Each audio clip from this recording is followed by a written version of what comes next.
ইরানের সঙ্গে যুক্তরাষ্ট্র ও ইসরায়েলের যুদ্ধ আজ শনিবার 1 মাসে পা দিয়েছে। ইরানের ওপর চাপিয়ে দেওয়া এই যুদ্ধের আজ শুধু মধ্যপ্রাচ্যের ভৌগোলিক গণ্ডিতে সীমাবদ্ধ নেই, বরং তা ছড়িয়ে পড়েছে পুরো বিশ্বে। 1 মাসের এই রক্তক্ষয়ী সংঘাতের প্রতিটি দিনেই বাড়ছে প্রাণহানি ও ধ্বংসযজ্ঞ। গতকাল ইরানের একটি পারমাণবিক স্থাপনায় যুক্তরাষ্ট্র ও ইসরায়েল হামলা চালিয়েছে। অচল অবস্থায় বিশ্ব জ্বালানি সরবরাহ ব্যবস্থা প্রায় স্থবির হয়ে পড়েছে। এতে সরাসরি প্রভাব পড়েছে খাদ্য ও সারের বিশ্ববাজারে। মার্কিন প্রেসিডেন্ট ডোনাল্ড ট্রাম্প গতকাল শুক্রবার ইরানের জ্বালানি অবকাঠামোতে হামলা 10 দিনের জন্য স্থগিতের ঘোষণা দিলেও ইসরায়েল হামলা আরও জোরদার করেছে।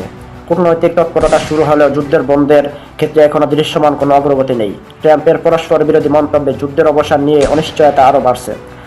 বিশেষজ্ঞরা মনে করেছেন, এই সংঘাত দীর্ঘায়িত হলে বৈশ্বিক অর্থনীতি অনিশ্চয়তার মুখে পড়তে পারে।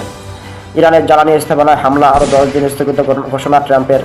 নতুন করে নির্ধারিত সময়সূচি অনুযায়ী এই হামলার সম্ভাব্য সময়সীমা 10 দিনের জন্য স্থগিত করে আগামী 6 এপ্রিল পর্যন্ত করা হয়েছে।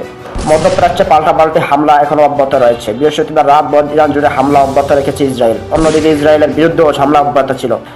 উপকূলীয় শহর নেতানিয়ার আকাশে রকেটের ধোঁয়া দেখা যায়। বৈরুতের দক্ষিণাঞ্চলীয় উপশহরগুলোতে হামলা চালিয়েছে ইসরায়েল।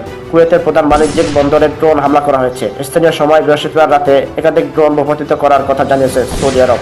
অন্যদিকে ইরানের কোম শহরে হামলায় নিহত 18 জন। ইরানের কোম শহরে স্থানীয় সময় বৃহস্পতিবার রাতভর হামলায় 18 জন নিহত হয়েছে বলে জানিয়েছে দেশটির গণমাধ্যম। প্রাথমিকভাবে মৃতের সংখ্যা 6 জন বলা হলেও পরে 18 জনের মৃত্যুর খবর জানানো হয়েছে। ইরানের পারমাণবিক স্থাপনায় হামলা করলে পাল্টা হামলার হুমকি দিয়েছে ইরান। ইরানের একটি পারমাণবিক স্থাপনায় গতকাল যুক্তরাষ্ট্র ও ইসরায়েল হামলা চালিয়েছে। এরপর এই অঞ্চলের দেশ দুটির মালিকানা থাকা শিল্প প্রতিষ্ঠানগুলোর কর্মীদের দ্রুত কর্মস্থল ছাড়তে সতর্কতা জারি করেছে দেশটি। ইরানের বিপ্লবী গার্ড বাহিনী IRGC। ইরানের আধা সরকারি বার্তা সংস্থা তাসনিমের প্রতিবেদনে এই কথা বলা হয়েছে।